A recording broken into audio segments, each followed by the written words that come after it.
Sudah ada, Dr. Kosma? Sudah, Bu. Oke. San, kamu atur diskusinya. Semuanya presentasi ya, 1 sampai berapa kelompok kalian? Sampai 7 kah? Iya, Bu. Sampai 7. Sampai semua diberi waktu masing-masing, diberi waktu kira-kira 8 menit sampai 10 menit ya presentasi. Diberi kesempatan, nanti kita kalau cukup waktu kita adakan diskusi. Nanti Isan sudah jadi kah? Sudah jadi hostnya kah? Atau siapa yang mau jadi host ini untuk nanti PPT-nya diserahkan kepada host? Heru Alam ya? Atau Bali? Heru Alam bisa jadi host kah? Bisa, Bu. Caranya mau olah jadi host itu kayak apa sih kak? Ambil lagi nih. Mulai dulu Heru Alam.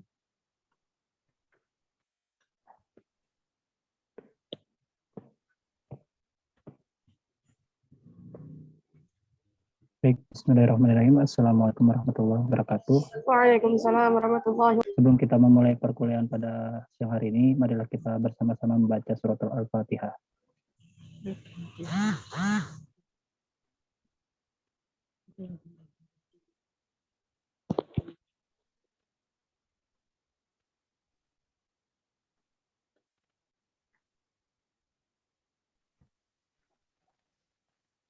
Baik.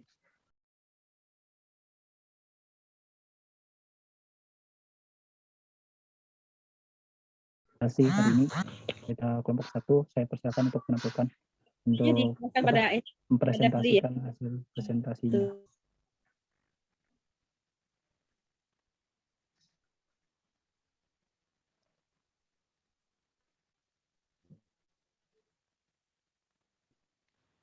Ada bisa dibantu ya?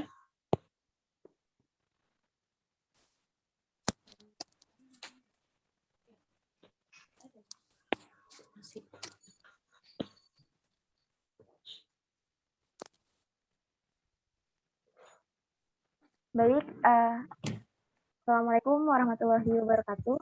Waalaikumsalam. Warahmatullahi wabarakatuh. Ya, saya dari kelompok 1 yang beranggotakan 5 orang. Di sini kelompok 1 akan membahas materi mengenai pengembangan bahan ajar PAI berbasis learning. Mohon maaf, judulnya salah tulis ya. Jadi di sini ada 4 sub materi yang akan disampaikan oleh teman-teman saya. Untuk yang pertama, mengenai pengertian pengembangan bahan ajar learning yang akan disampaikan oleh Khairul Ihsan Alamsyah. Ya, kepada Khairul dipersilakan.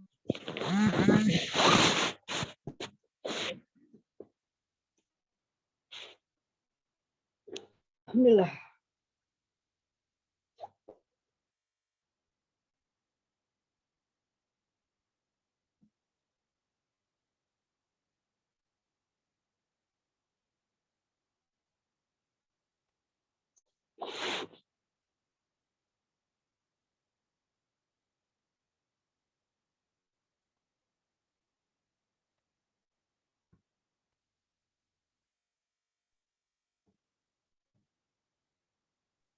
Saudara Khairul, ada?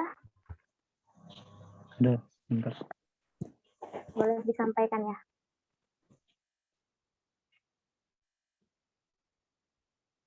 Baik, bismillahirrahmanirrahim. Jadi di sini saya ingin menyampaikan, mempresentasikan pengertian bahan ajar e-learning.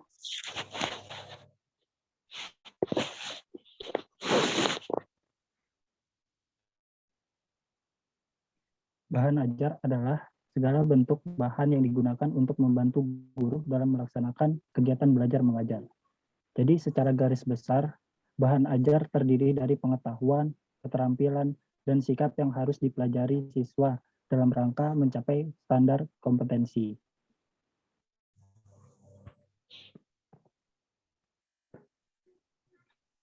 Jadi bahan ajar e-learning ini bisa disebut sebagai bahan ajar berbasis internet atau web.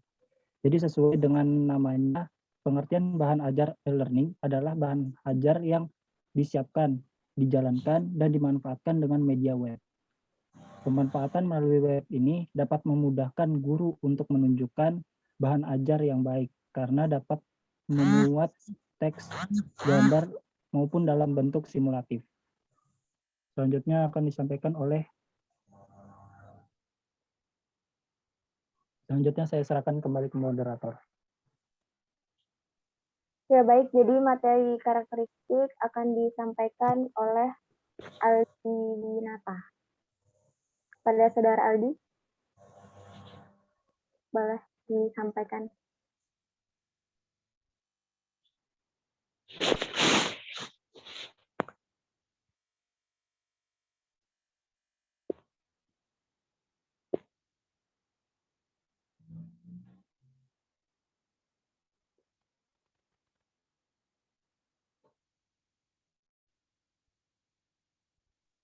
Ya, jadi saudara Aldi belum gabung di Zoom sepertinya. Saya yang akan menyampaikan materi mengenai karakteristik bahan ajar e-learning.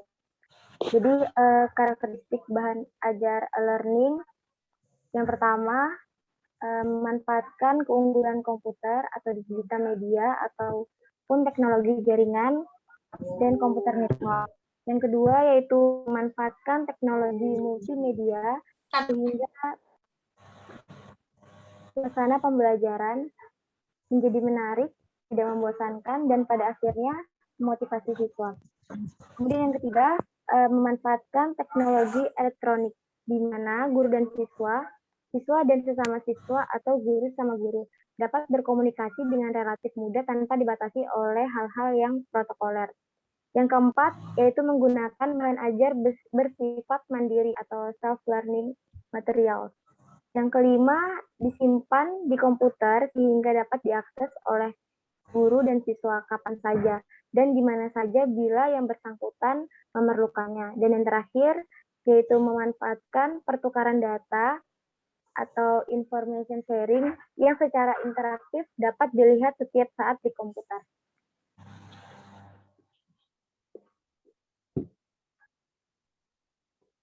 Untuk keunggulan dan kekurangan bahan ajar e-learning sendiri akan disampaikan oleh teman saya, Fadilah Arum Lestari.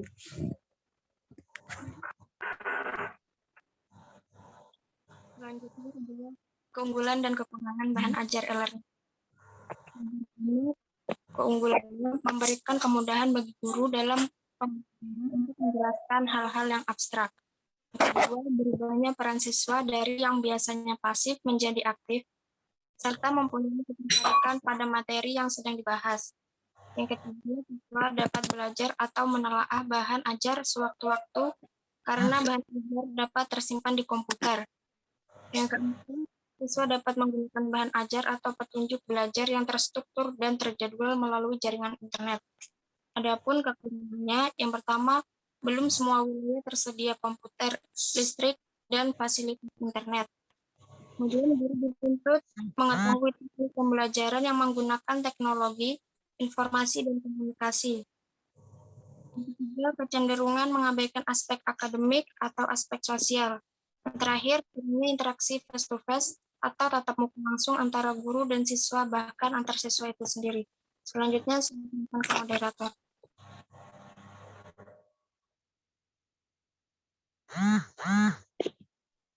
Untuk materi implementasi pengembangan bahan ajar akan disampaikan oleh Saudara Anugrah Robi Ramadan. Kepada Saudara Robi dipersilahkan. Baik, selanjutnya implementasi pengembangan bahan ajar e-learning. Jadi bahan pembelajaran PAI disusun menjadi satu dengan menggunakan web agar dapat digunakan oleh peserta didik di sekolah umum. Apabila digunakan untuk peserta didik di madrasah, seperti madrasah ibtidaiyah, madrasah sanawiyah, dan madrasah aliyah, materi pembelajaran PAI disusun secara terpisah. Karena pada materi PAI di madrasah terpecah menjadi beberapa, diantaranya Quran hadis, fikih, akidah akhlak, sejarah kebudayaan Islam, serta bahasa Arab. Nah, melalui e-learning, Materi pembelajaran tersebut divisualisasikan menjadi teks, video, gambar, suara, animasi, simulasi, dan lain-lain. Mungkin itu saja yang dapat saya sampaikan. Selanjutnya saya kembalikan ke moderator.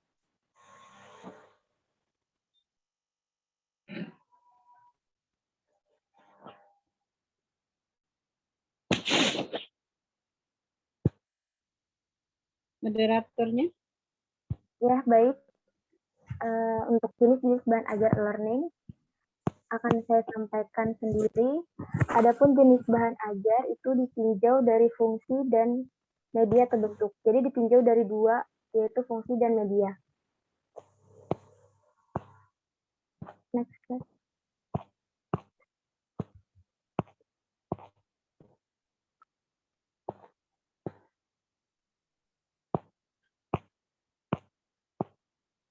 Lanjut. Ditinjau dari sisi fungsinya, bahan ajar yang dirancang dapat dikelompokkan menjadi 3 kelompok, yaitu bahan presentasi, bahan referensi, dan bahan belajar mandiri. Kemudian ditinjau dari media atau bentuk, yaitu bahan ajar dapat dikelompokkan menjadi bahan ajar cetak, audio, video, televisi, multimedia, dan web. Next. Contoh bahan ajar learning. Jadi seiring perkembangan waktu, kemajuan teknologi berkembang dengan pesat. Hal itu pun mempengaruhi dunia pendidikan, di antaranya banyak bermunculan bahan ajar yang serba digital atau online.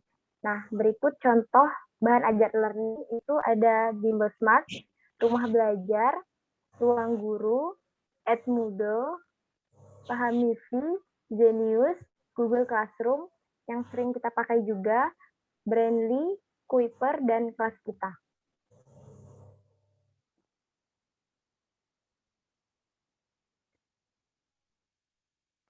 Ya, mungkin sekian materi yang bisa disampaikan oleh kelompok 1. Saya serahkan ke moderator utama, Khairul Alam. Terima kasih. Selanjutnya akan disampaikan kepada kelompok 2. Kepada kelompok 2, saya persilakan untuk memaparkan hasil presentasinya. Baik, terima kasih kepada Saudara Khairul Ihsan Alamsyah. Baik, perkenalkan, saya pada kesempatan kali ini akan membahas tentang pengembangan bahan ajar berbasis online. Nah, sebelum itu perkenalkan kelompok kami dari kelompok 2 berisi orang-orangnya itu ada Aulia, ada Joswandi, ada Nabila, dan ada Andi Sermia. Baik, Saudara Yusuf, silakan. Oke.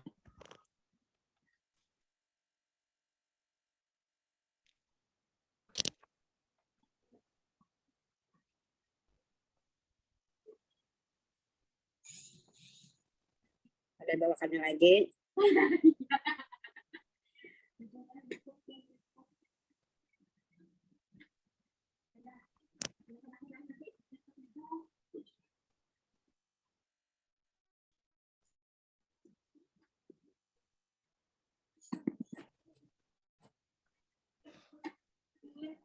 Baik. Tadi ada orang miss-call sama aku, terus hilang suaranya. Gimana cara mengembalikannya ya?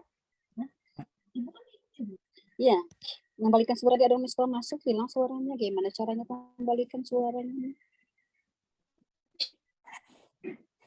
Baik, saya lanjutkan. Mohon maaf sebelumnya. Suaranya. Pada bagian pengertian pengembangan bahan ajar berbasis online ini sebenarnya akan dijelaskan oleh Saudari Aulia, tapi karena ada kendala jaringan, jadi saya akan menghandle. Baik, pengertian pengembangan bahan ajar berbasis online ini adalah suatu proses yang sistematis dalam mengidentifikasi, mengembangkan, dan mengevaluasi isi dan strategi pembelajaran yang diarahkan untuk mencapai tujuan pembelajaran secara lebih efektif dan lebih efisien. Tentu yang dilaksanakannya itu dengan cara daring atau online. Lanjut ke materi tujuan dan manfaat pengembangan bahan ajar berbasis online akan dijelaskan oleh Saudara Joswandi. Waktu dan layar dipersilahkan. Baik. Di sini saya akan menjelaskan tujuan dan manfaatnya. Itu poin pertama, yaitu menyajikan bahan ajar yang bisa disesuaikan dengan kebutuhan siswa yang harus sesuai dengan kurikulum berbasis daring atau online. Selain itu, bahan ajar juga harus menyesuaikan diri dengan sifat lingkungan Selain itu, bahan ajar juga harus menyesuaikan diri dengan sifat lingkungan siswa berasal atau latar belakangnya dan juga menyesuaikan kondisi pandemi saat ini. Ada poin kedua, meringankan beban guru dalam menjalankan aktivitas pembelajaran karena dengan berbasis online maka akan jauh lebih efisien. Yang ketiga, mempermudah siswa agar bisa mendapatkan bahan ajar alternatif selain dari sumber di sekolah seperti buku dan teks yang sulit didapat.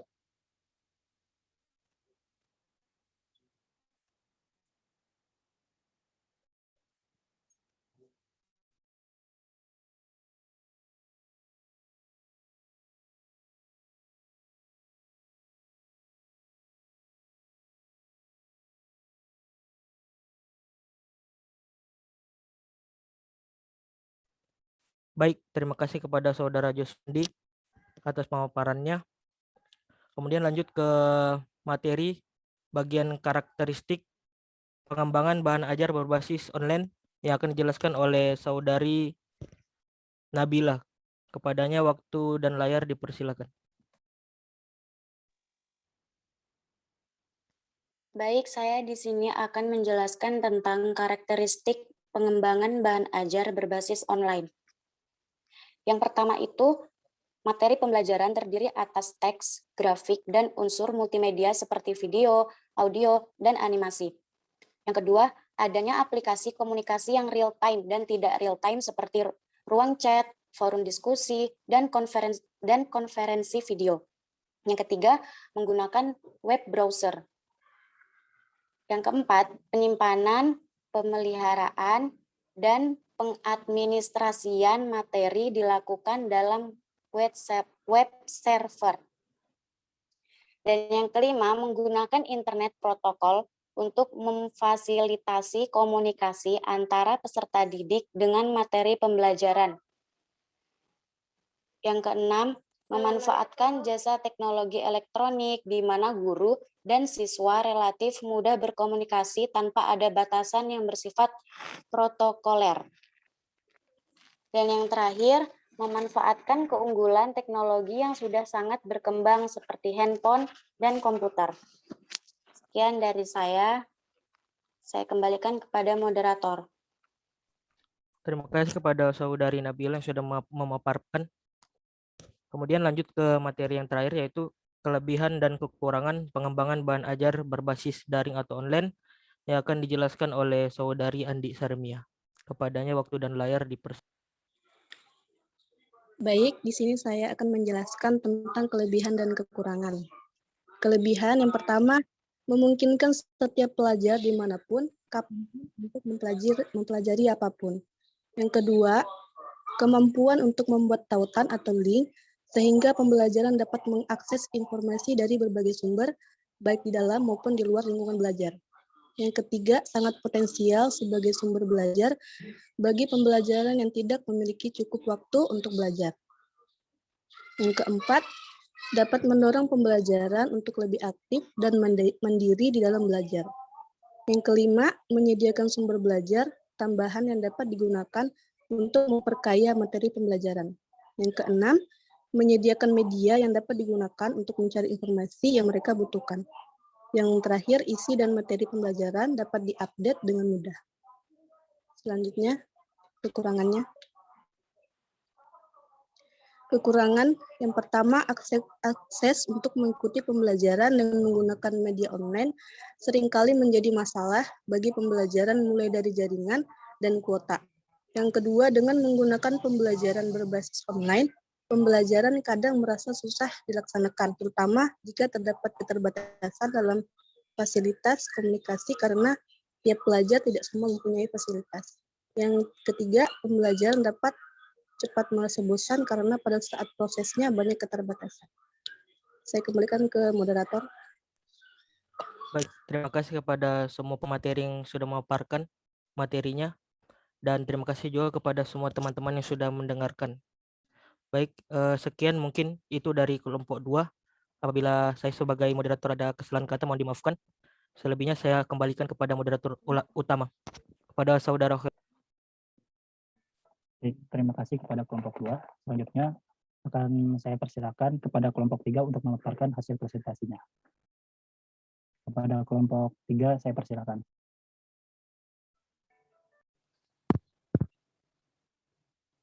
Sebelumnya di share screen mungkin saudara Ucup. Yusuf. Oke, iya Yusuf. Sorry. Baik, bismillahirrahmanirrahim. Saya akan mengambil alih untuk memandu jalannya presentasi dari kelompok 3. Adapun anggota dari kelompok 3 yaitu Saudari Jamila Nur Saharani, Aisyah Nikmah, Nadia Tan Syarifah, Yunita, dan saya sendiri selaku moderator. Adapun materi yang akan kami presentasikan berjudul pengembangan bahan ajar berbasis lingkungan.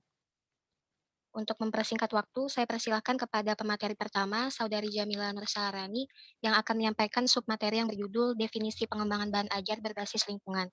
Kepada Saudari Jamila, dipersilahkan. Baik, terima kasih kepada moderator yang telah memberikan kesempatan. Bismillahirrahmanirrahim. Yang pertama, definisi pengembangan bahan ajar berbasis lingkungan. Jadi pertama kita harus tahu dulu apa sih pengertian bahan ajar itu. Bahan ajar itu merupakan suatu perangkat pembelajaran baik berbentuk cetak maupun non-cetak yang dibutuhkan oleh seorang pendidik untuk meningkatkan proses pembelajaran. Mengembangkan materi ajar itu harus disesuaikan dengan tujuan pembelajaran yang telah dirumuskan. Strukturnya itu bisa lebih sederhana ataupun lebih spesifik pada sebuah topik yang isinya pun bisa lebih rinci dan juga mendalam, serta memiliki nuansa tersendiri. Sekian, selanjutnya saya serahkan kepada moderator. Terima kasih. Baik, terima kasih kepada Saudari Jamila atas penyampaian materinya. Selanjutnya saya serahkan kepada Saudari Aisyah Nikmah yang akan melanjutkan penyampaian submateri yang berjudul tujuan dilakukan pengembangan bahan ajar berbasis lingkungan. Kepada Saudari Aisyah, dipersilakan. Terima kasih kepada moderator. Tujuan dilakukan pengembangan bahan ajar berbasis lingkungan. Melalui bahan ajar berbasis lingkungan, siswa diarahkan pada masalah yang dekat dengan lingkungannya.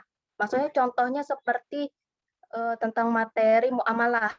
Nah, siswa diarahkan untuk ke pasar untuk menambah pengetahuan bahwa di situ terdapat akhlak terpuji seperti jujur dan tanggung jawab. Selanjutnya memecahkan melalui aktivitas langsung di kelas menggunakan alat. Contohnya alatnya berupa layar proyektor dan bahan berupa buku dan LKS yang tersedia. Dengan menggunakan bahan ajar berbasis lingkungan, pembelajaran hendaknya menjadi pengalaman yang menyenangkan dan mampu meningkatkan siswa dalam berdiskusi atau menyampaikan pendapat dan jawaban dalam belajar dan memudah memahami. Terima kasih. Saya serahkan kepada moderator.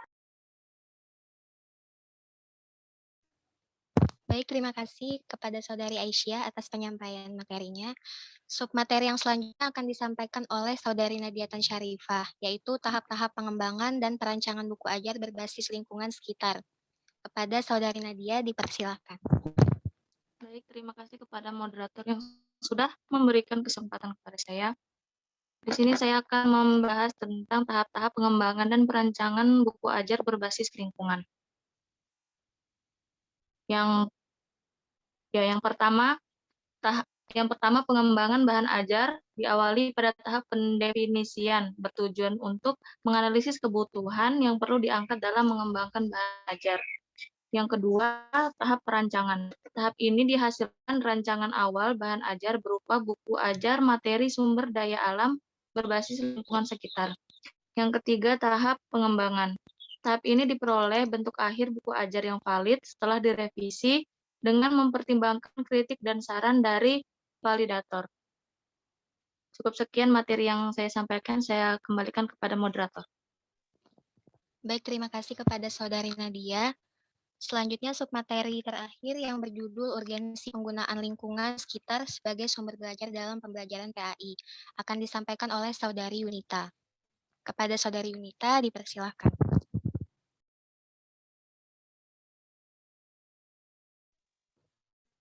Ada Saudari Yunita?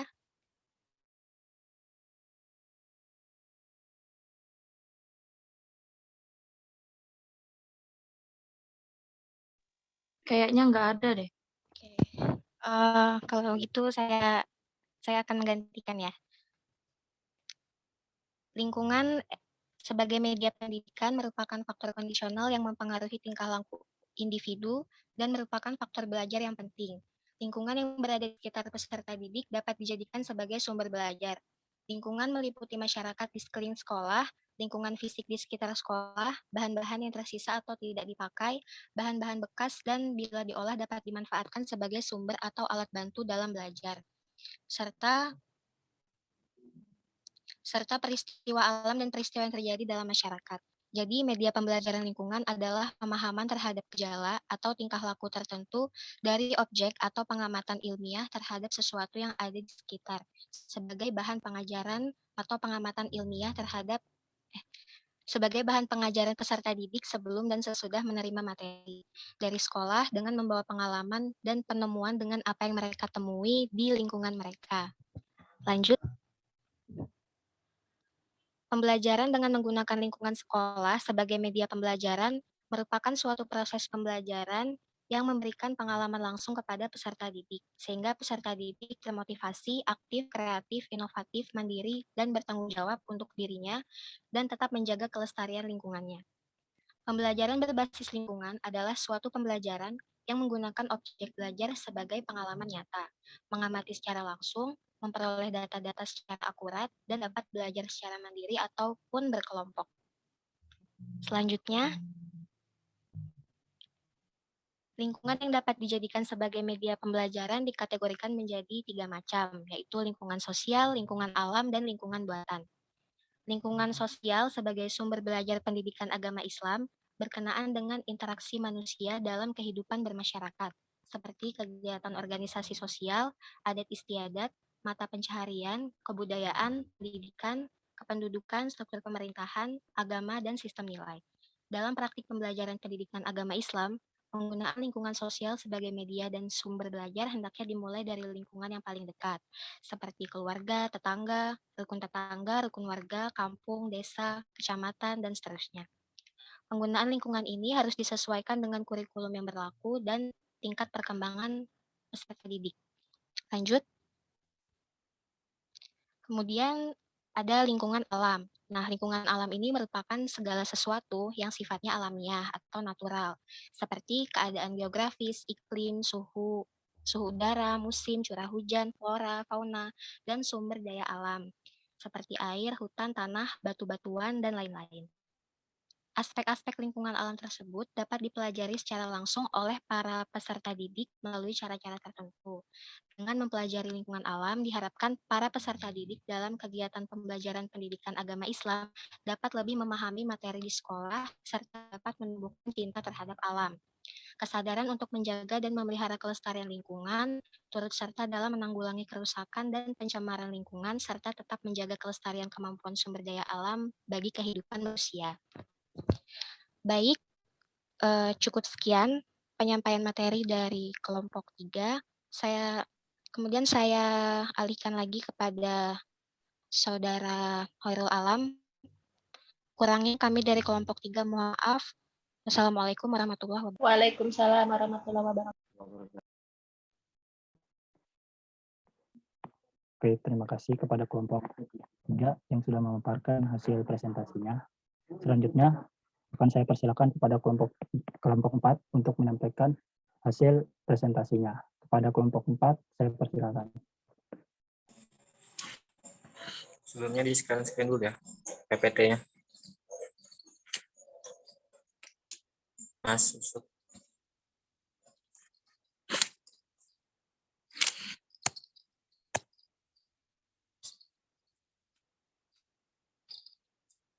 Udah kan belum itu PPT-nya?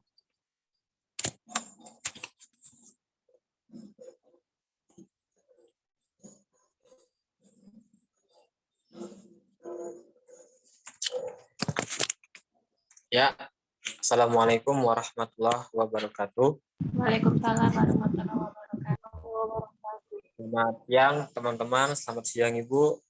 Semoga sehat selalu ya. Di sini kami dari kelompok 4 akan mempresentasikan hasil kerja kami yang berjudul Perkembangan Bahan Ajar Berbasis Perkembangan Anak. Di sini sebelum saya mempresentasikannya, saya akan memperkenalkan dulu anggota dari kelompok saya. Yang pertama, Adib Zulfana Taufan. Yang kedua, Ariska Rahmawati. Yang ketiga, Nila Fadilah. Dan yang keempat, Halimah. Oke, langsung saja tanpa membuang waktu. Untuk materi yang pertama, mari kita serahkan kepada pemateri pertama, yaitu Adib Zulfana Taufan. Kepada beliau dipersilahkan.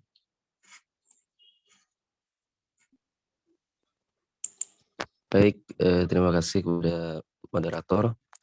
Di sini saya akan menjelaskan pengertian bahan ajar.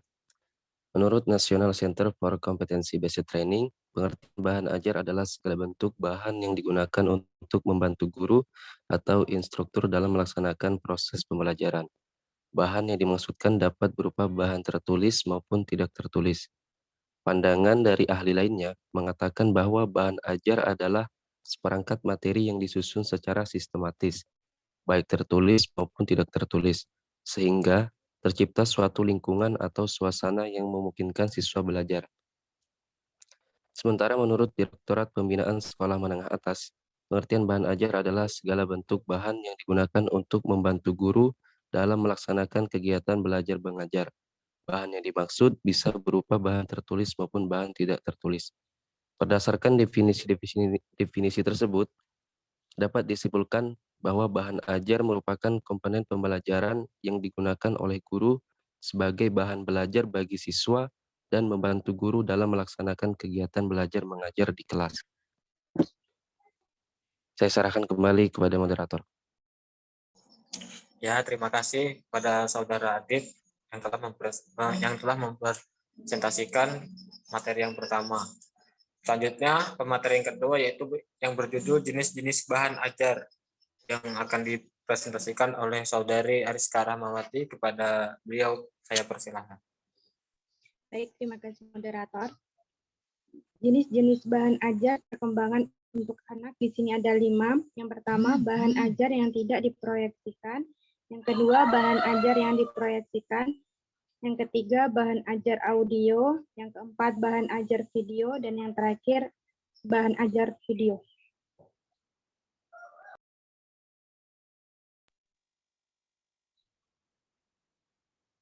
Di sisi lain, Rontre 1994 memiliki sudut pandang yang sedikit berbeda dengan kedua ahli di atas dalam mengelompokkan jenis bahan ajar ini.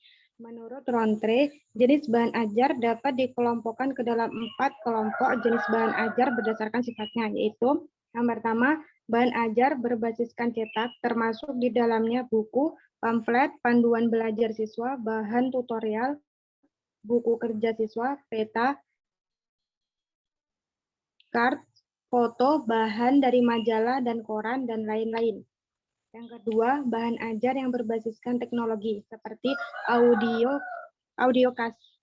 kasete, siaran radio, slide, film strip, film video, siaran televisi, video interaktif, komputer, bahasa tutorial atau CBT, dan multimedia.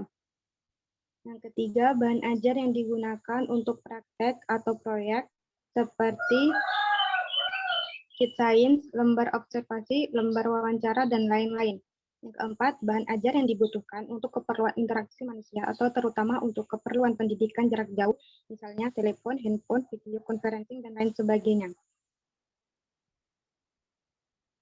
Jenis bahan ajar cetak yang dimaksud dalam buku materi pokok ini adalah modul, handout, dan lembar kerja. Sementara yang termasuk kategori jenis bahan ajar yang cetak adalah realia, bahan ajar yang dikembangkan dari barang sederhana, bahan ajar diam dan display, video, audio, dan overhead transparencies.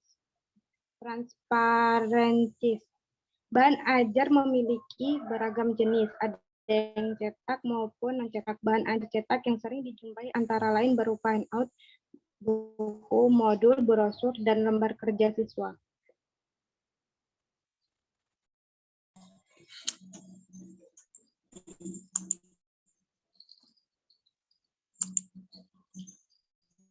Terima kasih kepada Saudari Ariska Rahmawati. Selanjutnya, materi selanjutnya akan disampaikan oleh Saudari Nila Fadila.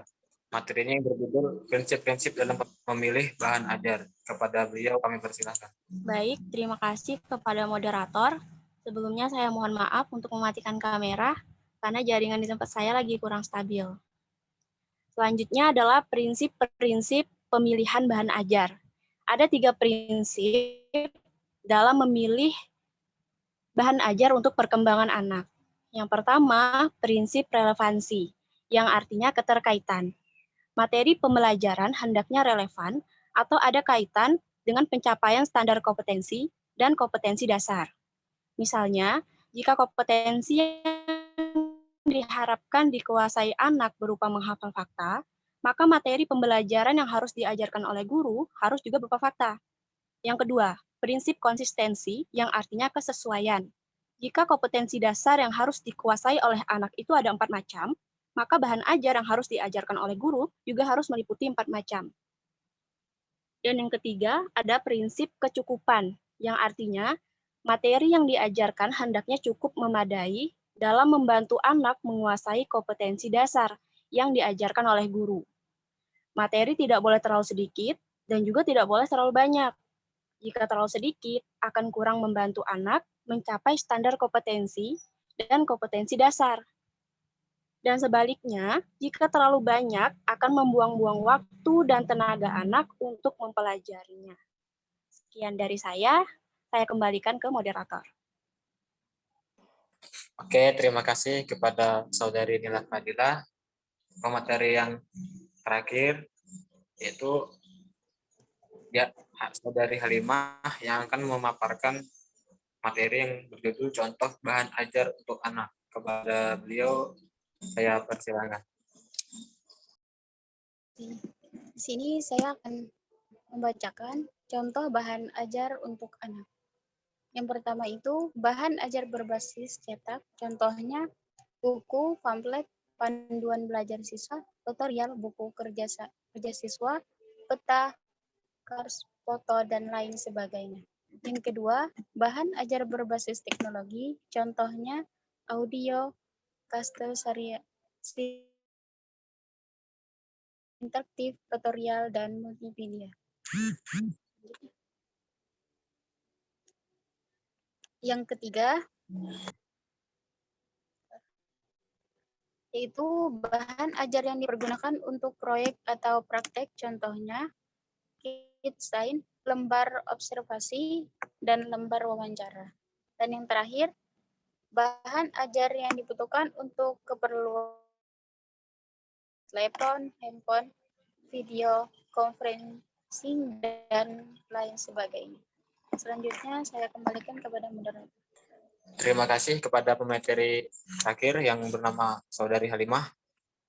Semoga apa yang kami paparkan bisa bermanfaat bagi teman-teman baik di dunia maupun akhirat. Semoga teman-teman mudah memahaminya dan bisa disalurkan kepada anak-anak teman-teman. Mungkin sekian wabarakatuh.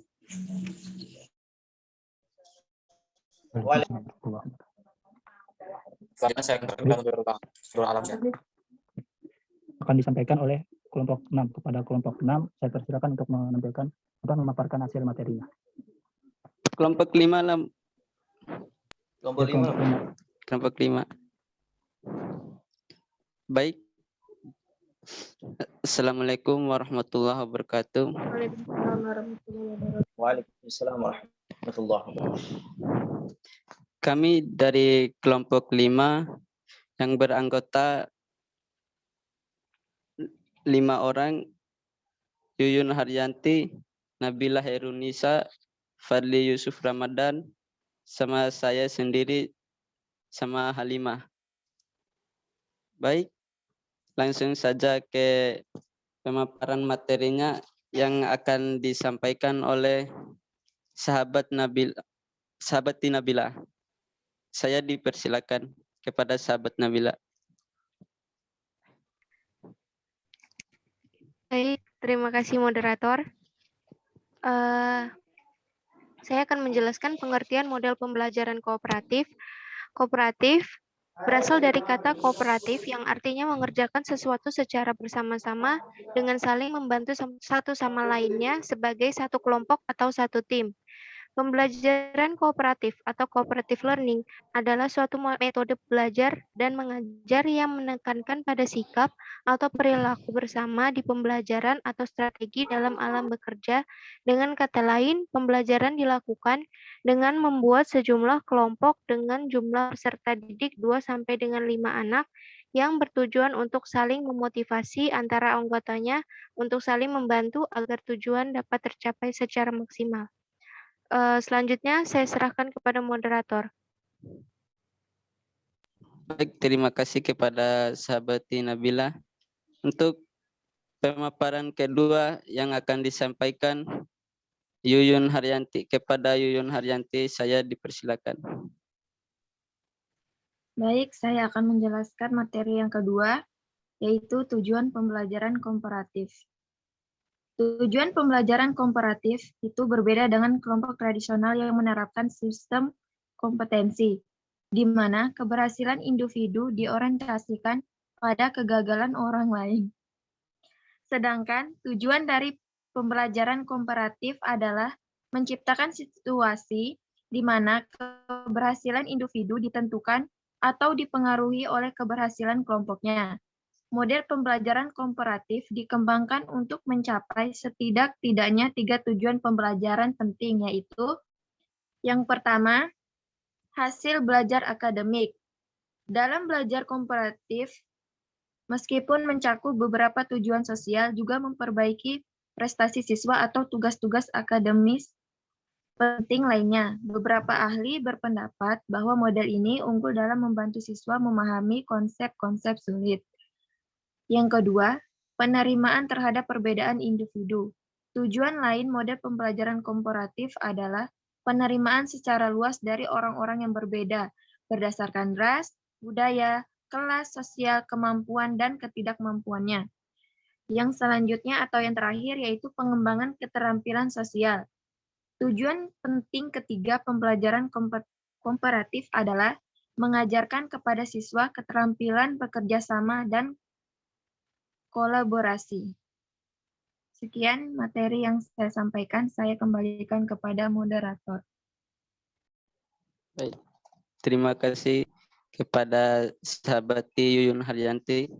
Pemateri ketiga yang akan disampaikan oleh Yusuf.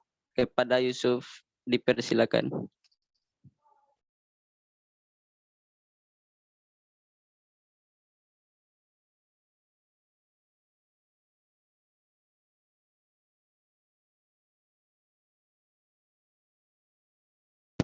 Sahabat Yusuf.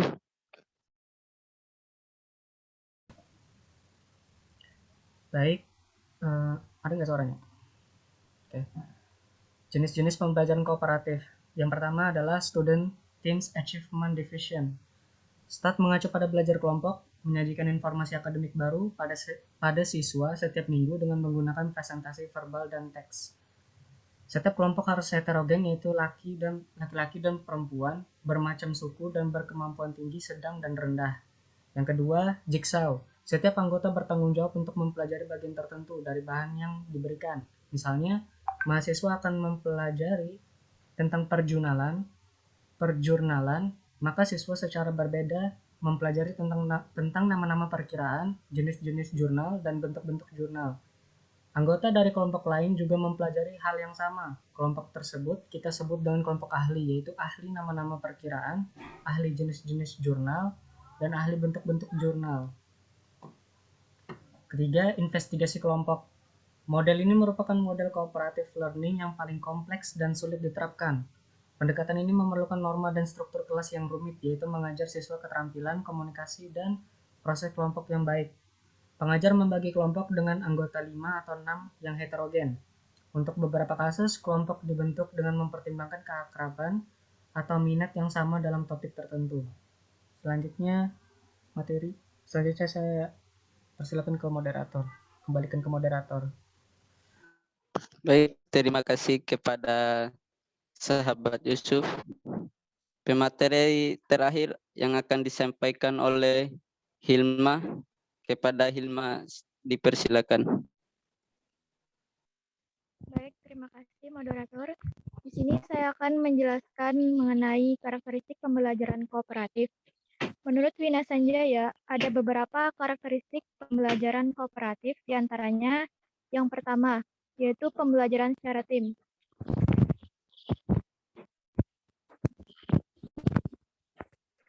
Yang pertama yaitu pembelajaran secara tim. Jadi pembelajaran kooperatif ini adalah pembelajaran secara tim. Tim merupakan tempat untuk mencapai tujuan.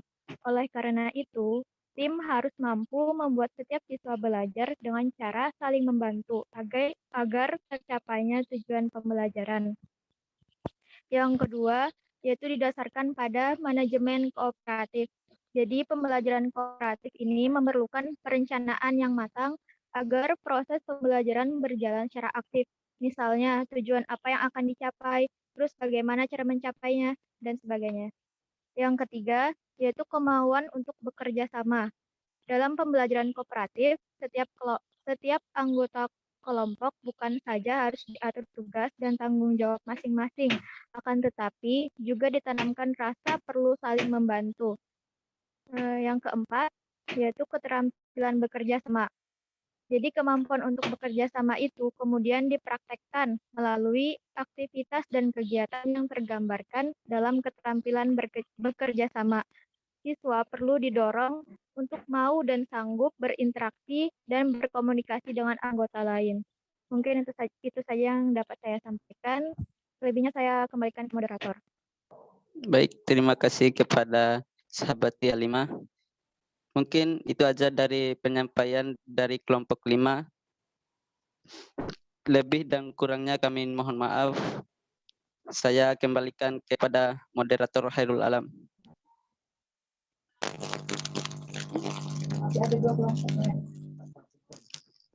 Baik, selanjutnya akan disampaikan kepada kelompok 6 untuk menempatkan hasil presentasinya. Kepada kelompok 6, saya persilakan. Bismillahirrahmanirrahim.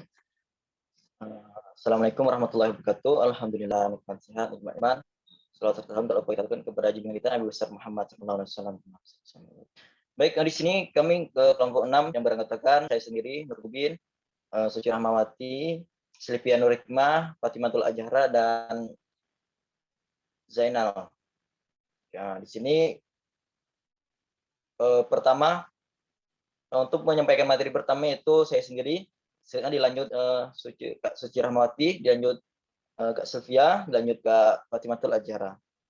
Karena satu orang berhalangan hadir pada ini yaitu Kak Zainal. Yang pertama, sebelum kita lanjut ke pengembangan, kita harus mengerti dulu apa itu pengertian multikultural. Pengertian multikultural adalah sebuah ideologi dan sebuah alat untuk meningkatkan derajat manusia dan kemanusiaan.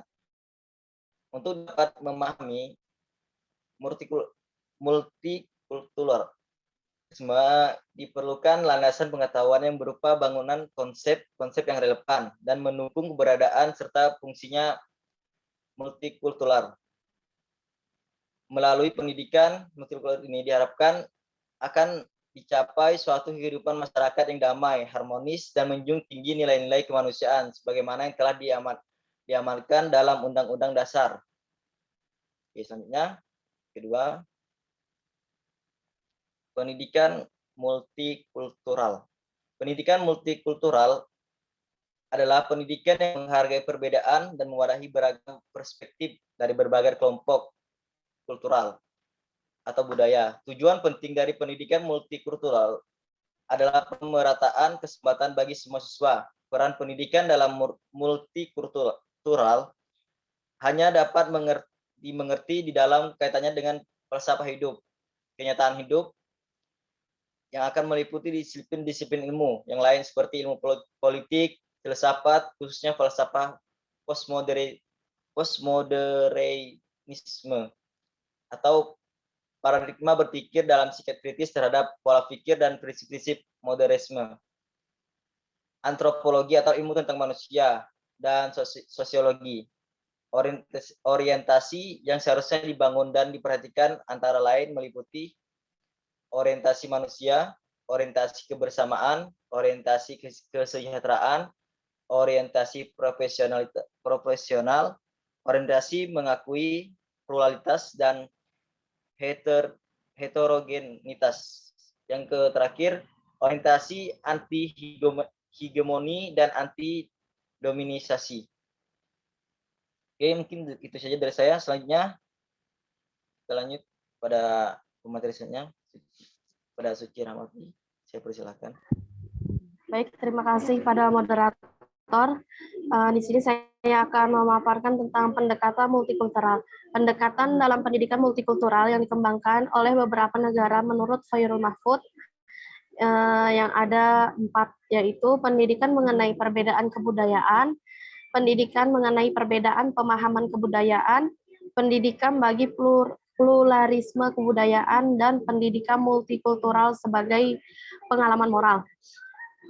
Selanjutnya, tujuan pendidikan multikultural. Untuk memfungsikan peranan sekolah dalam memandang keberadaan siswa yang beraneka ragam, untuk membantu siswa dalam membangun perlakuan yang positif terhadap perbedaan kultural, ras, etnik, kelompok keagamaan. Yang ketiga, memberikan ketahanan siswa dengan cara mengajar mereka dalam mengambil keputusan dan keterampilan sosialnya. Yang keempat, untuk membantu peserta didik dalam membangun ketergantungan lintas budaya dan memberi gambaran positif kepada mereka mengenai perbedaan kelompok. Pendidikan multikultural ini adalah proses penanaman cara hidup menghormati, tulus, dan toleran terhadap keanekaragaman budaya yang hidup di tengah-tengah masyarakat plural. Selanjutnya saya kembalikan kepada moderator.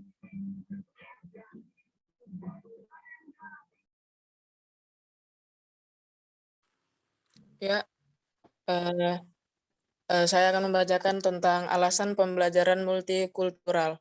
Alasan perlunya pembelajaran berbasis multikultural rasional tentang pentingnya pendidikan multikultural karena strategi pendidikan ini dipandang memiliki keutamaan, terutama dalam memberikan terobosan baru pembelajaran yang mampu meningkatkan empati dan mengurangi prasangka siswa atau mahasiswa sehingga tercipta manusia atau warga negara antar budaya yang mampu menyelesaikan konflik dengan tanpa kekerasan atau non-violen.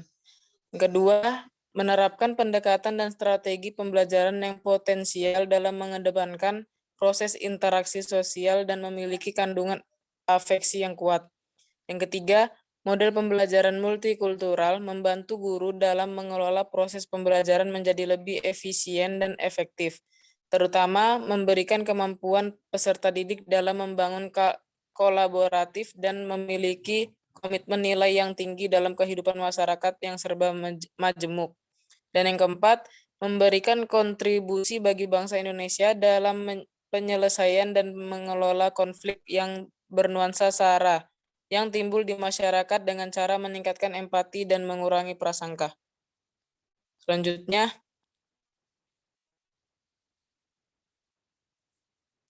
langkah mengembangkan pembelajaran berbasis multikultural.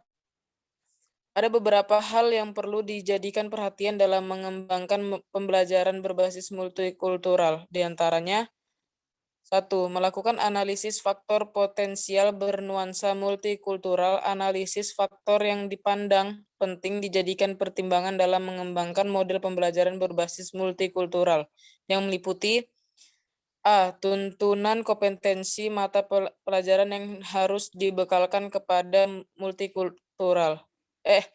Peserta didik berupa pengetahuan atau knowledge, keterampilan, skills, dan etika atau karakter. Yang kedua, tuntunan tuntutan belajar dan pembelajaran, terutama terfokus membuat orang untuk belajar dan menjadikan kegiatan belajar dalam diganggunya kita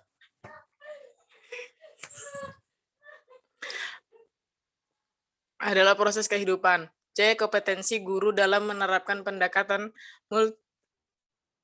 multikultural. Yang kedua, menetapkan strategi pembelajaran berkadar multikultural. Pilihan strategi yang digunakan dalam mengembangkan pembelajaran berbasis multikultural antara lain strategi kegiatan belajar bersama-sama yang dipadukan dengan strategi pencapaian konsep dan strategi analisis nilai, strategi analisis sosial, dan beberapa pilihan strategi ini dilaksanakan secara simultan dan harus tergambar dalam langkah-langkah model pembelajaran berbasis multikultural. Sekian dari saya. Mohon maaf. Masih ada lagi? Baik, di sini saya akan melanjutkan dari materi selanjutnya, yaitu solusi guru agar mampu menerapkan pendidikan multikultural. Di Indonesia, sebagian besar belum menerapkan pendidikan multikultural sebagaimana mestinya. Oleh karena itu, guru perlu memahami langkah-langkah penting dalam penerapan pendidikan multikultural. Sebelum melangkah atau menerapkan pembelajaran multikultural, hendaknya guru memahami apa tujuan pendidikan multikultural. Tujuan pendidikan multikultural dapat dibedakan menjadi 3 macam, yaitu tujuan yang berkaitan dengan sikap, yang kedua pengetahuan, yang ketiga pembelajaran menurut Lawrence G. Saha.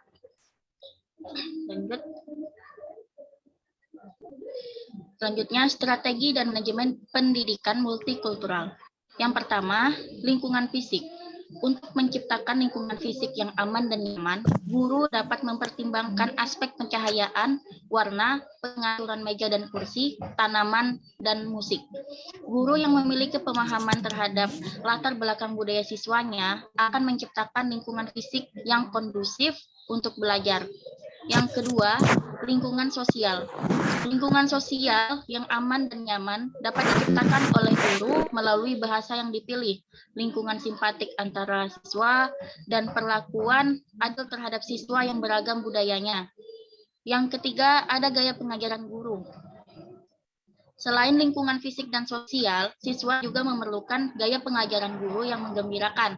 Menurut Gracia, gaya pengajaran guru merupakan gaya kepemimpinan atau teknik pengawalan yang digunakan guru dalam proses pembelajaran. Dalam proses pembelajaran, gaya kepemimpinan guru sangat berpengaruh bagi ada tidaknya peluang siswa untuk berbagi pendapat dan membuat keputusan. Terima kasih. Selanjutnya saya kembalikan kepada moderator.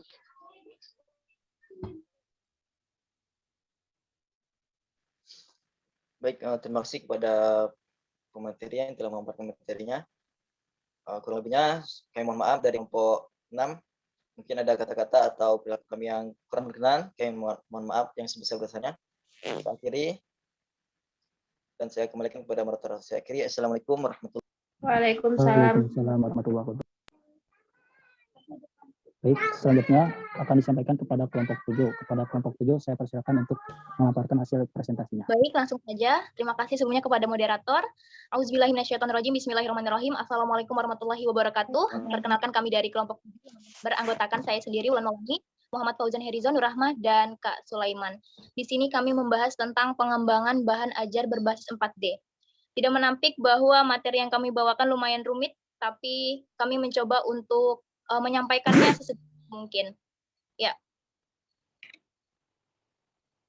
Oke, tadi sudah dibahas oleh teman-teman mengenai bahan ajar ya. Bahan ajar itu bahan atau materi pelajaran seperangkat sarana atau alat pembelajaran yang digunakan tentunya oleh guru dan siswa. Lalu apa sih itu model 4D? Model 4D itu adalah salah satu metode penelitian dan pengembangan. Apa yang diteliti, apa yang dikembangkan, yaitu tadi bahan ajar.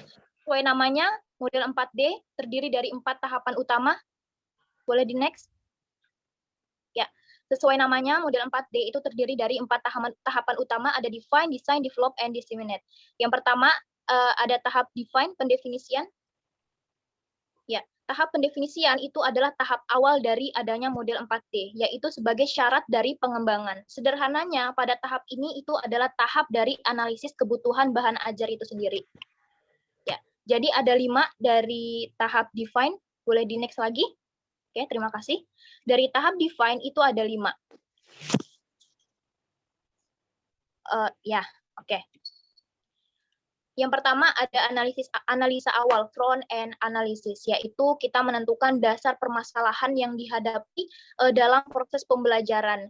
Setelah itu baru kita menganalisa peserta didiknya. Bagaimana sih karakteristik peserta didik yang menjadi target atas pengembangan perangkat pembelajaran. Setelah itu, setelah kita menganalisa peserta didik, lalu kita melakukan task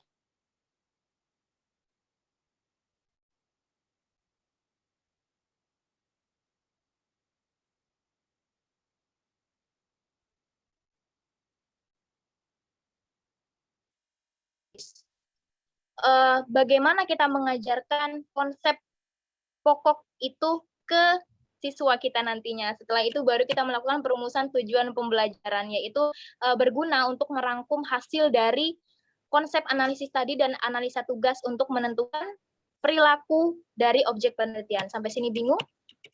Sama.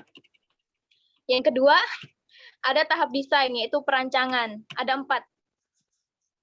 Yang pertama ada penyusunan standar tes, yaitu penyusunan standar tes ini harus kita sesuaikan dengan kemampuan kognitif dari peserta didik, seperti melakukan panduan penskoran dan kunci jawaban soal. Selanjutnya kita melakukan pemilihan media.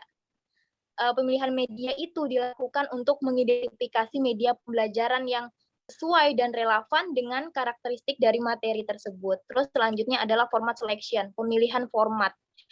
Kita melakukan rancangan seperti media pembelajaran, pemilihan strategi, pendekatan, metode, semua harus sudah kita rumuskan di awal. Setelah itu baru kita melakukan initial design, yaitu rancangan awal. Dari rancangan yang sudah kita rancang tadi, harus kita uji coba dulu sebelum nantinya harus dikerjakan dulu sebelum nantinya melakukan uji coba di lapangan. Oke, semoga kalian mengerti dan tidak bingung. Selanjutnya dijelaskan oleh Saudari Nur Rahma, silahkan.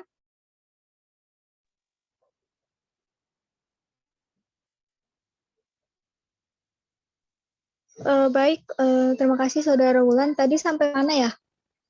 Soalnya jaringan saya lagi... Oke, yang ketiga, ke tahap develop, dijelaskan yang tahap pengembangan. Dan yang Oke, tahap ketiga adalah tahap pengembangan. Jadi tahap ini terdiri dari 2 langkah, yaitu penilaian ahli, yang kedua adalah uji coba pengembangan. Selanjutnya, ada tahap yang terakhir, adalah tahap penyebar luasan.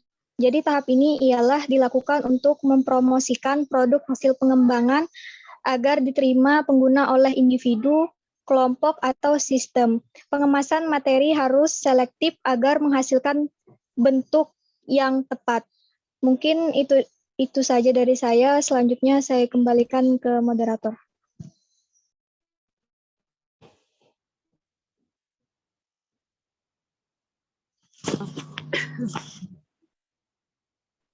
Sorry, saya salah. Dijelaskan oleh Saudara Fauzan. Selanjutnya, silakan. Oke, akan saya lanjutkan. Terima kasih kepada moderator, Bulan Maulani. Bahan ajar merupakan salah satu bagian dari proses pembelajaran yang akan menentukan terselenggaranya suatu pembelajaran yang berhasil atau tidak. Dalam pengembangan bahan ajar tersebut, diperlukan suatu pendekatan pembelajaran sebagai kerangka besar yang akan menuntun peneliti untuk mengembangkan bahan ajarnya dalam kegiatan pembelajaran di kelas. Next. Kelebihan. Nah, kemudian saya akan menjelaskan tentang kelebihan dan kekurangan model pengembangan 4D atau 4D. Kelebihan model pengembangan 4D, prosedur yang sangat sistematis bila dibandingkan dengan model-model pengembangan instruksional lainnya, mulai dari tahap awal pengembangan sampai dengan diseminasi produk yang dikembangkan dengan melakukan proses perbaikan yang berlangsung secara terus-menerus hingga target produk yang dikembangkan tercapai, yaitu efektif, efisien, dan berkualitas. Kekurangan model pengembangan. Tidak ada kejelasan mana yang harus didahulukan antara analisis konsep dan analisis tugas. Selanjutnya saya serahkan kembali kepada saudara Kang Sule. Lanjut.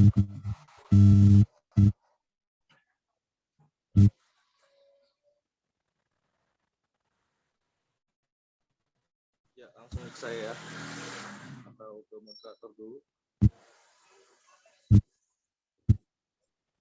Ya, silakan Bang. Oke. Alasan memilih model pengembangan 4 dimensi. Model ini tersusun secara terprogram dengan urut-urutan kegiatan sistematis dalam upaya pemecahan masalah belajar yang sesuai dengan kebutuhan karakteristik peserta didik. Maksudnya adalah sebelum kita menggunakan atau memilih model pengembangan 4 dimensi, itu apa masalah yang ada di suatu kelas atau suatu sekolah dengan cara menganalisis apa masalah belajar yang ada di sekolah tersebut atau di dalam kelas tersebut. Itu alasan kenapa memilih model pengembangan 4 dimensi. Yang kedua atau yang B, model ini khusus digunakan untuk pengembangan buku, bukan rancangan belajar. Nah, maksudnya adalah pengembangan buku. Jadi buku yang udah ada itu kita kembangkan, bukan untuk merancang pembelajaran baru gitu. Kalau misalnya bikin RPS kan dari sananya. Nah, ini kita menggunakan model pengembangan 4 dimensi untuk pengembangan buku yang udah ada. Lanjut kesimpulan materi. Prosedur adalah tahap penyelesaian suatu aktivitas. Misalnya, teks prosedur terdapat tulisan yang mengandung cara, tips, atau tutorial untuk melakukan langkah tertentu. 4 tahap model pengembangan 4 dimensi, yaitu define, pendefinisian, design, rancangan, develop, pengembangan, dan disseminate, penyebaran. Model ini tersusun secara terprogram dengan kegiatan sistematis dalam upaya pemecahan masalah belajar yang sesuai dengan kebutuhan dan karakteristik peserta didik. Itu aja dari saya. Terima kasih. Saya kembalikan ke moderator. Ya, baik. Terima kasih kepada teman-teman. Mungkin cukup sekian presentasi dari kelompok 7, kurang lebihnya mohon maaf. Saya kembalikan ke moderator, terima kasih.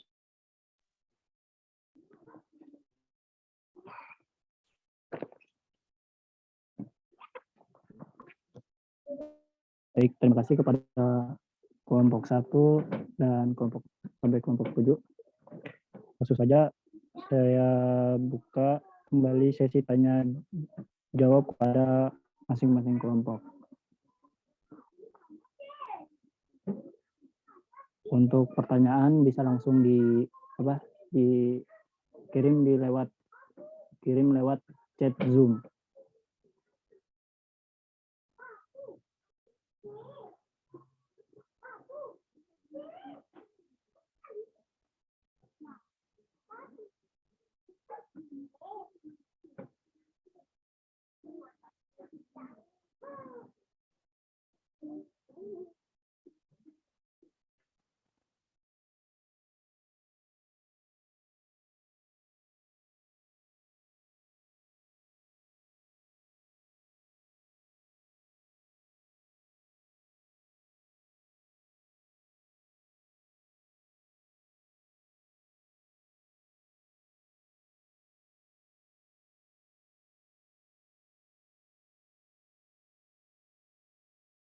Oh ya, untuk masing-masing penanya saya batasi tiga penanya. Jadi dari masing-masing kelompok itu nanti ada 3 penanya gitu.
Mungkin ada lagi yang ingin bertanya ke kelompok 1.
Halo, dengaran nggak sih suara?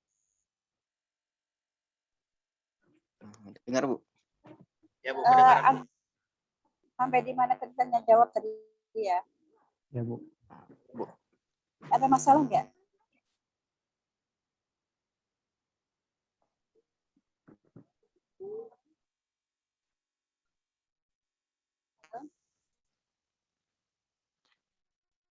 Oh, Enggak ada, Bu. belum ada, Bu. Ini masih tanya jawab.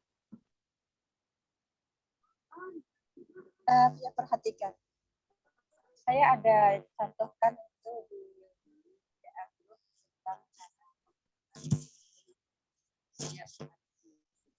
kami juga banyak kan bisa contoh di cara pengembangan bahan ajar dengan macam-macam pendekatan.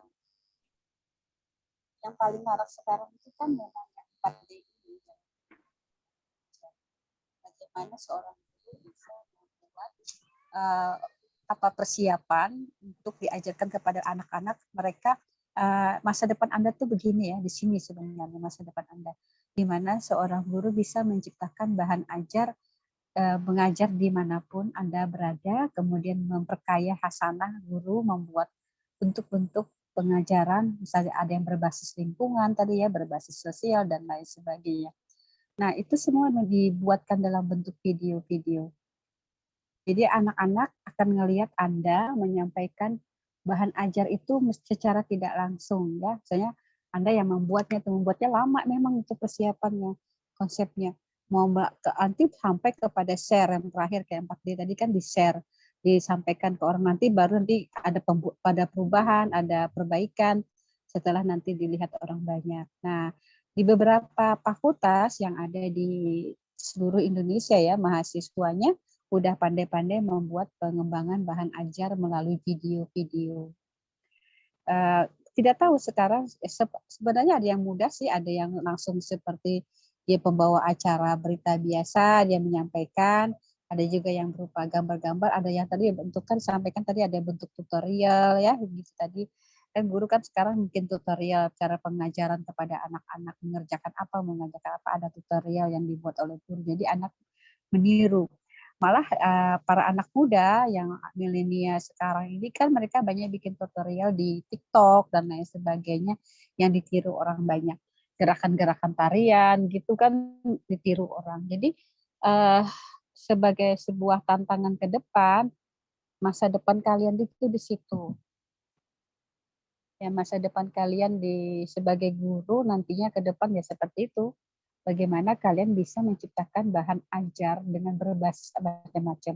Ada yang berbasis teknologi, berbasis inovasi, berbasis Android, gitu, komputer, kemudian praktek memasak, ya enggak? Ya, sering kan di YouTube kan dilihat kan praktek masak, membuat ini, praktek-praktek anak-anak bisa sholat, wudhu, semuanya melalui pengembangan yang 4 jenis 4D tadi. Nah, disinilah tantangan Anda ke depan ini ketika PKL ini kan kurang lebih nanti 2 tahun lagi ya. Itu 2 tahun atau 3 tahun lagi PKL-nya? Soalnya tahun depan ya, Ibu. Ya, tahun depan. Berarti Anda mulai dari sekarang itu belajar banyak gitu ya, menggunakan media dan lain sebagainya. Sudah tidak membuat gitu. Tapi saya kan ada. Saya di malam. Nah, untungnya dalam pembelajaran saya ngajar geografi. Nah, di geografi itu guru-guru yang sudah memang organizer gitu ya. Mereka membuat bahan ajar, memang disiapkan di video-video, kemudian dijual di YouTube dan lain sebagainya. Di-download orang, itu jadi bagi mereka. Kepanjangnya jadi dulu. Jadi ada berapa ribu orang yang nge-share gitu kan, akhirnya dia mendapat penghasilan dari situ. Nggak usah jauh-jauh, orang bikin rumah pondok aja divideokan, ditonton gitu ya. Ada yang memancing seharian, mau aja orang nonton gitu ya kan. Membaiki blender dan lain sebagainya di video kan, itu banyak ribuan loh yang menonton. Ada ya, itu yang terakhir, apa nih, kamu nonton apa ini? Orang membaikin katanya kipas angin. Ada video-video dia, rajin dia membuatkan itu. Jadi duit semua ya. Orang-orang pada melihat tutorial-tutorial seperti itu. Nah, kedepannya guru agama Islam seperti Anda tuh ya begitu nasibnya ya. Nasibnya di masa depan tuh ya seperti itu. Sekolah itu saya beberapa kali menulis sebuah tulisan ya untuk melihat ke masa depan bahwa anak-anak sekolah itu lebih suka nantinya ke masa depan itu sekolah yang bentuk sekolah homeschooling ya. Itu pilihan masa depan di situ. Orang-orang tua tuh pergi mau kemana-mana, anak-anak sukanya traveler ya. Mereka mau pergi hari ini mereka ke Singapura, besok ke Thailand, besoknya lagi ke Malaysia, keliling setiap hari. Jadi pelajarannya di mana mereka siap. Nanti di kamar hotel mana mereka duduk mendengarkan guru mengajar, belajar bahasa Inggris dan lain sebagainya. Dan kurikulumnya mereka pilih sendiri. Kalau di sekolah-sekolah homeschooling, itu kurikulum ditentukan oleh orang tua. Misalnya gini, dia mengambil mata pelajaran untuk anaknya itu bahasa Jerman, bahasa Inggris, bahasa Perancis. Ya gila nggak ya dipelajari dalam 1 semester. Nah, gurunya ada, dan dia sampai bisa ngajarnya. Karena gurunya menyiapkan tutorial dan lain sebagainya. Bayarannya mahal. Sekolah homeschooling itu bayarannya mahal, 4 juta, 5 juta satu bulan. Kenapa? Bukan homeschooling biasa ini ya, mereka kayak Kak Seto itu mempunyai homeschooling begitu muridnya 4 ribuan ya. Dari luar negeri segala. Sekolah dari Singapura, dari Malaysia, sekolah sama dia. Nah, nanti ada dia ketemu titik poin temu mereka di mana, misalnya di Cibubur berkemah bersama, hiking bersama, ketemu di Thailand mendaki gunung, mereka mau ini pacuan kuda, itu orang kaya kan sekolah di situ tuh, enggak sekolahnya. Nah, tapi guru agama tetap dipakai ya.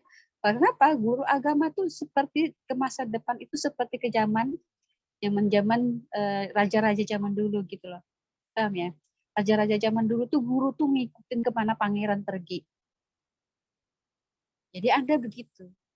Empu dari zaman dulu ya. Kalau dia sudah jadi empu, orang yang datang ke dia. Kalau sudah jadi empu ahli profesor itu orang datang belajar membuat keris, gitu. Belajar kepada kiai ini Syekh Hadratus Syekh gitu ya. Ke sini datang. Jadi zaman dulu kan Hasyim Hasari misalnya Ahmad Dahlan datang ke khusus belajar di satu guru saja. Itu guru ahli. Yang sisanya ya raja-raja ya tetap kayak di Makkah itu kalau kita lihat ya diintip itu anak raja itu di sebelah dinding tertentu itu mereka belajar dengan para gurunya. Jadi nggak boleh masuk semua orang. Anak-anak raja, pangeran-pangeran kecil-kecil itu sekolah. Tapi sekolahnya mereka yang pilih-pilih guru, mereka yang memilih guru.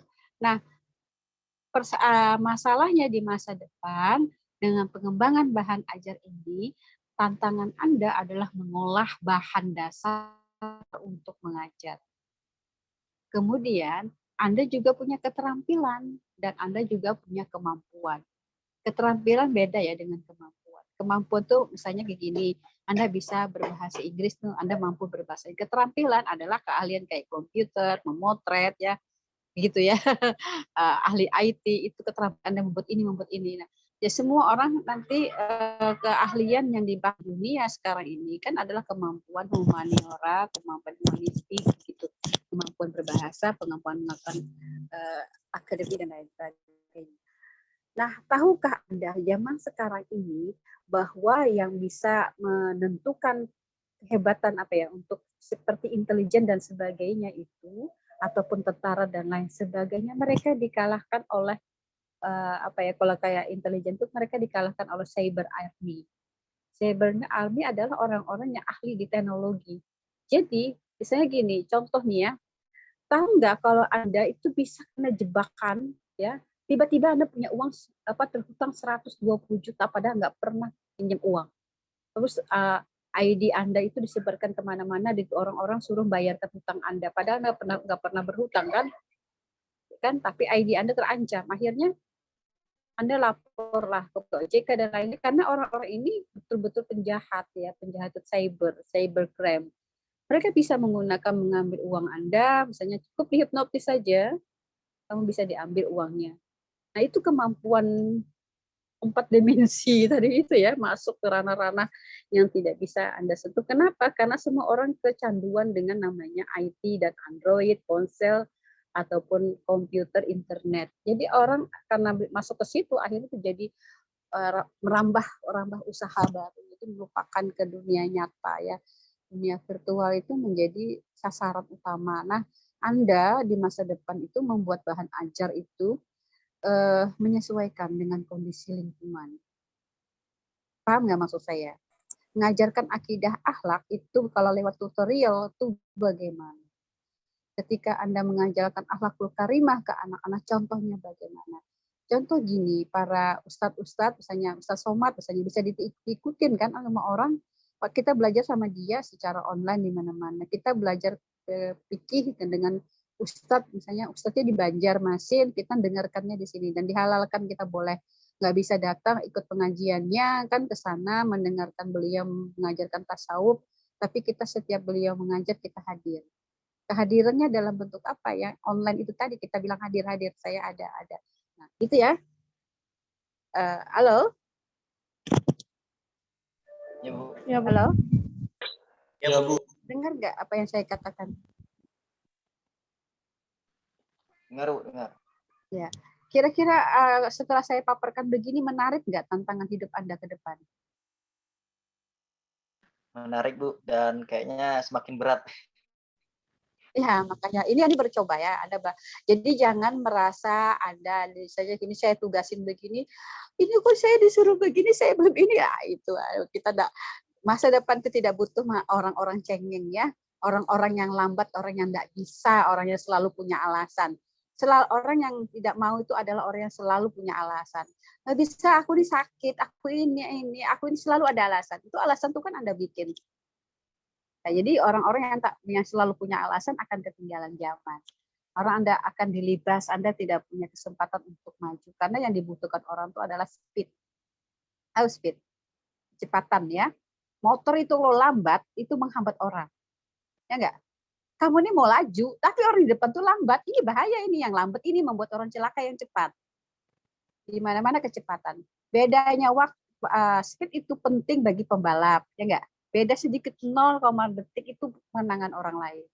Speed itu menentukan orang lolos atau apa ya. Kalau kita bekerja, kecepatannya berenang itu ke berapa ya waktu yang digunakan. Jadi yang digunakan ada limit waktu yang kita bisa buat. Nah, dalam hal ini tantangan Anda sekarang ini belajarlah ya. Ke depan Anda nggak bisa malas. Karena kalau Anda tidak kreatif nanti PKL ya, PKL itu kalau Anda lambat, Anda tidak tidak gesit, insya Allah itu ketika Anda mengajar PKL itu pasti dilempar. Enggak, kami nggak ngambil dia. Tapi kalau ada yang lincah, wah luar biasa nih ya. Semua yang soal-soal RPS dan sebagainya, bikin teknik pendaftaran jadi admin sebagai bisalah kamu saja setelah ini di sini. Ya kan gitu, dilamar ya. Langsung dilamar. Banyak yang terjadi begitu. Bayangkan kalau Anda masuk kalau yang sekolahnya yang di kampung ada dilamar, ya kasihan lah, enggak apa-apa lah kamu di kampus adanya. Tapi bayangkan kalau Anda diterima di sekolah internasional gitu ya, di luar negeri, di Malaysia, Singapura gitu, Australia, Anda jadi guru di sana. Kenapa? Saya ngelihat begini, di Samarinda sih ada beberapa teman saya yang menjadi guru ya di Rusia, di Singapura, Malaysia gitu, kontrak 1 tahun, 2 tahun. Kenapa? Lewat pertukaran guru. Itu lewat jalur yang dipaksakan oleh pemerintah. Tapi ada mereka yang memang mereka yang memang berjuang sendiri masuk ke wilayah wilayah asing. Saya ada ngeliat kemarin contoh itu, dia menceritakan dia adalah pelarian imigran gelap dari negara Timur Tengah. Dia datang ke negara Eropa, jadi imigran gelap, bekerja dan sebagainya. Akhirnya dia di negara itu menjadi ahli bedah terkemuka. Bayangkan ya, tantangan dia untuk bisa merubah nasibnya ya. Nah, kemarin saya dapat video lagi ya. Dia itu berasal dari Afghanistan. Di Afghanistan dia adalah seorang menteri ya. Jadi dia Afghanistan atau negara apa ya? Tapi baru dia dalam negaranya ada masalah, dia pergilah ke Amerika. Apa yang dia kerjakan coba? Dia mengerjakan jadi tukang antar barang naik sepeda. Bayangkan ya, jauhnya dia jadi menteri. Tapi kata dia, saya merasa hidup, saya senang. Saya sedang merasakan melakukan ini. Jadi bilang dia kepada para pejabat, para menteri misalnya, Anda jangan memperkaya diri sendiri. Kalau memang Anda sudah berhenti jadi pekerja pemerintahan, karena untuk hidup nyaman kan tidak harus korupsi kan? Bagaimana Anda menjalani hidup bermanfaat? Bekerjalah seperti orang biasa dan jangan anggap rendah pekerjaan itu, bisalah kamu melakukannya. Dia pesan begitu, pesan moral kepada teman-temannya yang pejabat yang korupsi itu. Kata dia, jadi hidup miskin, bekerja itu tidak malu. Tapi itu tantangannya dia, bagaimana merubah image dia untuk bekerja di tempat asing. Nah, saya tidak tahu ya masa depan Indonesia 20 tahun akan datang, ketika Anda nanti sudah benar-benar perjanjian internasional di negara kita ini tanpa limit. Coba bayangin saja sekarang. Kalau di Shopee atau di Lazada kita beli barang apapun bisa dari Korea, dari Cina, bisa langsung ya kan? Bedanya di mana? Bedanya di ongkos kirim, ya enggak? Kalau kita dari Jakarta ongkos kirimnya 32.000, 34.000. Tapi kalau dia di luar negeri, Pak, ongkos kirimnya 120.000, 150.000. Tapi kita dapat barang asli. Coba ya. Nah, itulah saya kira Anda bayangan dengan bahan ajar ini pikir-pikirkan aja dulu deh. Nanti lihat-lihat video ya, lihat-lihat video pengembangan bahan ajar yang dibikin mahasiswa lain dulu ya. Nanti setelah Anda ngelihat video-video minggu depan, Anda share-share video ya. Semuanya nge-share, cari video-video, share di grup. Nanti kita belajar bersama cara membuatnya. Oke? Oke, baik Bu. Iya, oke. Kita tutup pertemuan ini dengan doa. Silakan ketua kelas menutupnya. Baik, sebelum kita menutup perkuliahan, marilah kita membaca bersama-sama doa kafaratul majelis. Subhanakallahumma wa bihamdika, asyhadu an la ilaha illa anta, astaghfiruka wa atubu ilaik. Terima kasih. Assalamualaikum warahmatullahi wabarakatuh. Waalaikumsalam warahmatullahi wabarakatuh.